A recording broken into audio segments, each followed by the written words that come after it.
Hi, everybody. It's your human anatomy and physiology teacher, Mr. Poser, and today we are wrapping up our digestive system unit by talking about the lower GI tract, or the middle and lower GI tract. So in our last video, we talked about the mouth, we talked about teeth, we talked about the epiglottis and esophagus, the upper GI tract. Now we're getting into the middle and lower GI tract for this video. All right, so we're going to wrap it up here, starting with the stomach and ending with, well, the end of the colon, the anus. All right. So here we go. Let's start with the stomach. So first of all, your stomach is not where you think it is. If you studied anatomy before, your stomach, like, oh, I have a stomach ache, and usually you're pointing to your intestines, especially your small intestines, and you're like, that's not where your stomach is at all. And stomach is a really bad word to use to describe anything in your abdominal region because your stomach is really like it's up here. It's like not too inferior from your heart. So there you have it. But the stomach is the muscular, stretchable sac, and it's much more than just a food holder. There's three basic functions to it. One, it has smooth muscle in it that mixes and stores ingested food. It also does some mechanical breakdown, so kind of like how your teeth chew food and like break it down physically. Your stomach has muscular walls in order to try and kind of pulverize your food as well. And another thing that those smooth muscles do is they kind of mix it around with the gastric juice, the secretions that help dissolve food, especially protein. So stomach acid, aka gastric juice, contains a ton of different enzymes. One in particular, one class of enzymes that we're going to be talking about here in a second, that are really good for breaking down protein. So the chemical digestion, this is the main place where chemical digestion happens. Yes, a little bit happens in your mouth, but it mostly happens in your stomach. And then finally, the stomach also controls the passage of food into the small intestine, right? So if I eat a ginormous, gigantic meal, it's not all going to pass from my stomach into my intestines at the same time. That would be a big problem, right? If you can get what I'm, hinting at here. Yeah, the third job of the stomach is to regulate how much food goes from the stomach into the intestines at any given time. And the way that it does that is through sphincters. And sphincters are sections of smooth muscle. They're kind of like valves that open and close, that can close sections of the digestive tract, usually to prevent the backflow. They're valves. Okay, so you have what's called an esophageal sphincter on the upper portion of the stomach here. I'll make this a little bigger. On the superior portion of the stomach, and then you have what's called your, pyloric sphincter, leading from your stomach into your duodenum, which is part of your small intestine. Right, so heartburn, what that actually is not your heart burning. It's actually your some of your gastric juice or stomach acid leaking out superiorly back into the esophagus past the lower esophageal sphincter. So there you have it. That's what heartburn is. And if it's stomach acid that's causing pain, what do you take to stop the heartburn? You take an antacid, which will neutralize the acid and hopefully reduce the amount of pain that you're experiencing. Okay, but yeah, sphincters are valves that are supposed to prevent the backflow of what became of your food from, make sure it goes from the stomach into the intestines and not the other way around, or from the esophagus into the stomach and not the other way around. All right, so those are sphincters. Okay, stomach acid. What is in stomach acid? There's a lot of different things, but I'm going to ask you to know two main components of stomach acid. It has various chemicals for food breakdown. Two of the most important ones are HCl, which is short for hydrochloric acid. And, your stomach makes about 2 liters of hydrochloric acid every single day, which is really impressive, honestly, because hydrochloric acid is a super corrosive chemical.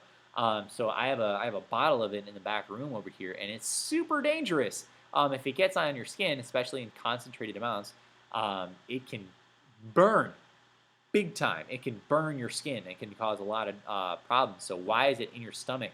Well, it's really, really good at dissolving things, and your stomach is actually specialized. The stomach wall is actually specialized in order to kind of counteract how corrosive that hydrochloric acid is. So that's another reason why it does not feel good when stomach acid comes back up, when you vomit. So hydrochloric acid is a big component of gastric juice, and the second one is pepsins. And pepsins are a group of digestive enzymes that are known for the breakdown of proteins. Okay, so pepsins are break down proteins. Amylases, those enzymes that are secreted by your saliva, those are really good for breaking down carbohydrates. Not to say that those exclusively happen. Like carbohydrates are in your mouth, proteins are in your stomach, but those are the two main groups of enzymes that we'll be discussing, and that's what they break down. Okay, so stomach acid, once it mixes with the bolus, it converts the bolus into what we call chyme, which is kind of like this frothy kind of liquid. Um, yeah, not a great image either.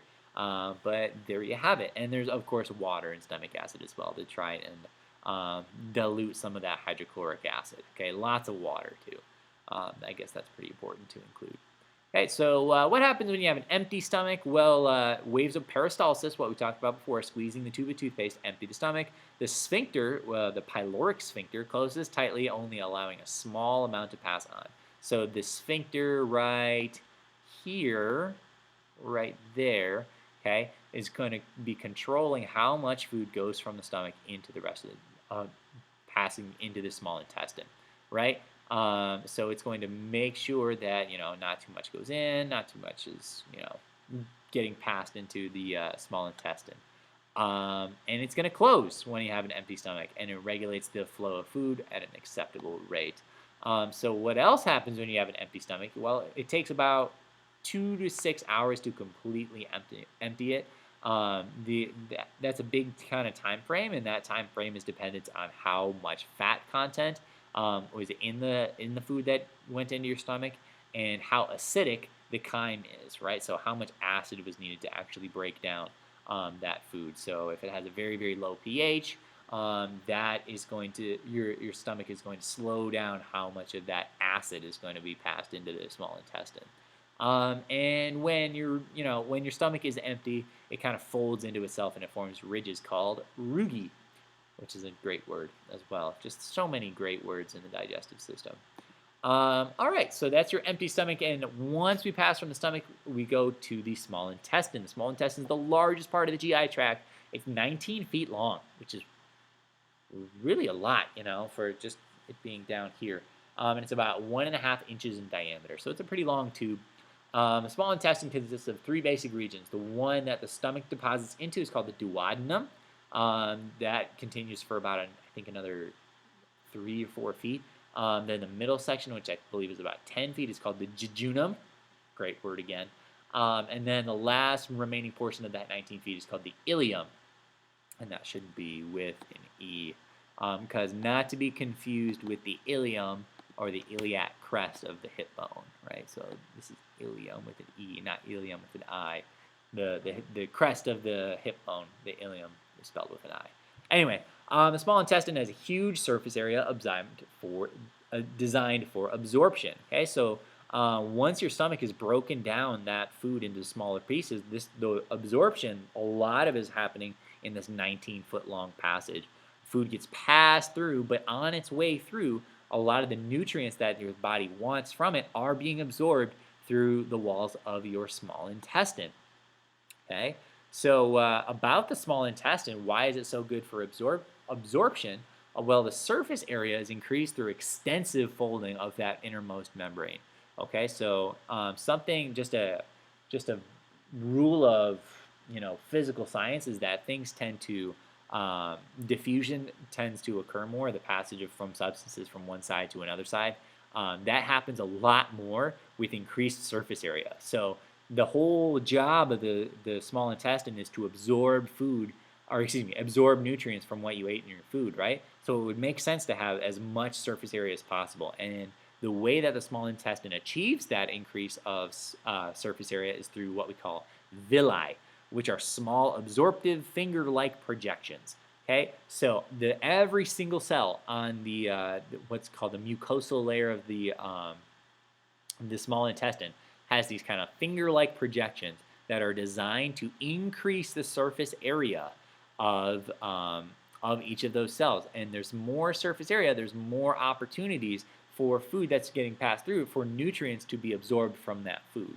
Okay, so I believe, I might be wrong on this, but I believe the surface area of the small intestine, even though it's only 1.5 inches wide, the surface area of the inner small intestine is as large as a tennis court, which is a pretty large area, right? So that's a lot of opportunities for your food passing through for that nutrients to be absorbed from it. Each of the villi are covered in nearly 2,000 microvilli. So even the little finger-like projections have finger-like projections on them in order to maximize how much surface area that food passes by in order to absorb as many nutrients as possible. Okay, and that's the job of the small intestine. So now we're actually out of the tube, if you can believe it. The liver is not part of the tube. The liver is what we would call an accessory organ in the digestive system, and its job is to, well, it has a lot of jobs. It filters blood that comes from the digestive tract. Okay, all blood flow from the GI tract flows into a vein called the hepatic portal. So the liver regulates the hepatic portal. In fact, hepatic means liver. If you've ever heard somebody with hepatitis, right? That's a liver inflammation. But yeah, it has a ton of different jobs. That's the first one. That vein, the hepatic portal, takes blood into the liver for filtration, and it will remove excess glucose from the blood and store it as glycogen. Your liver is one of the main stores of glycogen, of long-term energy that your body has. So it's going to do a lot of different things here. But what else does the liver do, and what does it have to do with, like, being an accessory organ to the digestive tract? It produces a substance called bile, which is, and again, like a kind of gross-sounding word, but bile in the gallbladder stores it. And what does the bile do? Bile allows different types of fats. It emulsifies fats and allows some of those to be broken down more easily by the enzymes throughout your digestive tract, particularly in your stomach and your small intestine. All right, so bile allows for better digestion of fats. So the liver also processes nutrients the body requires. It removes toxins from the bloodstream to an extent. If you've ever heard of somebody who's overindulged, they're like, "Oh, I'm killing my liver," because your liver's job is to remove toxins from the bloodstream, and you're making it work hard in that case. And then the liver also converts ammonia into the blood into a less toxic substance called urea. And we're going to be talking about urea a little bit more in our urinary system, which is probably going to be our last unit that we're going to be putting together here. Urea is removed from the body by the kidneys. So your body naturally produces ammonia as a byproduct of breaking down nucleic acids, and ammonia is super toxic. If you've ever smelled ammonia before, it's absolutely god-awful. It's like makes your nose hurt. It's super toxic, and your liver's job is to make that into urea, so it's safe to travel to your kidneys and make your kidneys get rid of it through your urine. So yeah, your liver is super important. I will be asking you to remember the functions of the liver.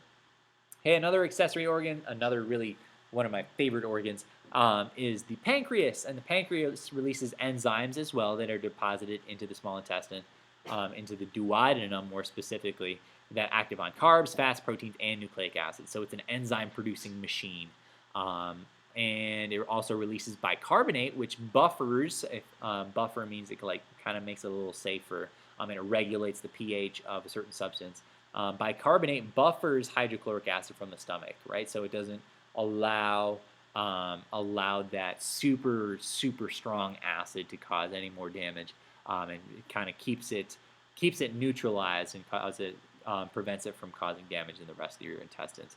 And it also produces hormones insulin and glucagon, and those regulate blood glucose, something that we talked about at the very beginning of the year when we started discussing homeostasis.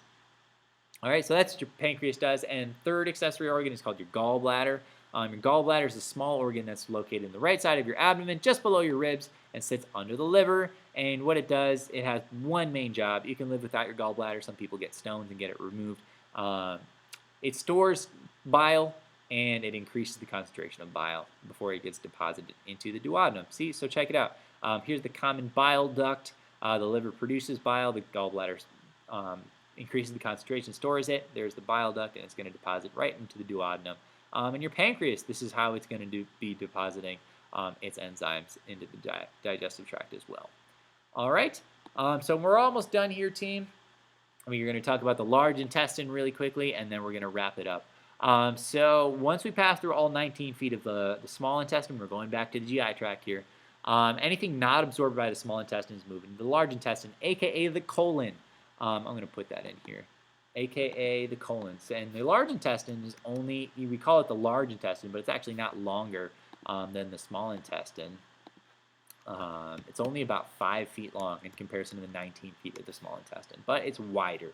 Okay, so that's why we call it the large intestine. It kind of encircles the rest of the small intestine. All right, and there's actually 7 regions to the large intestine. There's a little opening that the ileum of the small intestine deposits into. It's called the cecum. Then we go up into the ascending colon. Why do we call it ascending? Well, it's because it's going up. Transverse goes across the body like so.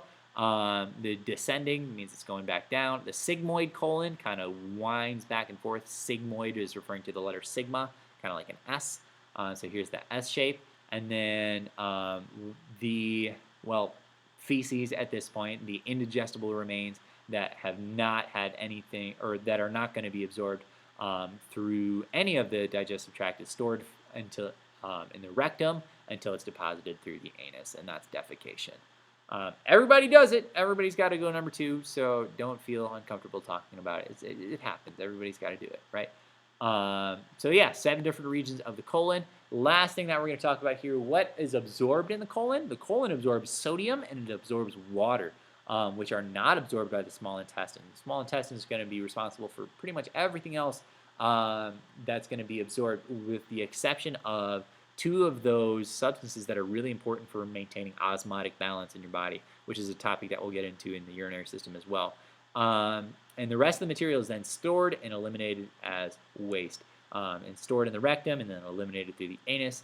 And that's it, and then that we have completed our trip through the digestive system. And the last thing here is just as an example of what happens when your colon is not working properly, or maybe it's not absorbing enough water. That's when you get really watery stool, aka diarrhea. All right, that is it for this unit. Please let me know if you have any questions, and we will see you for the urinary system. Bye.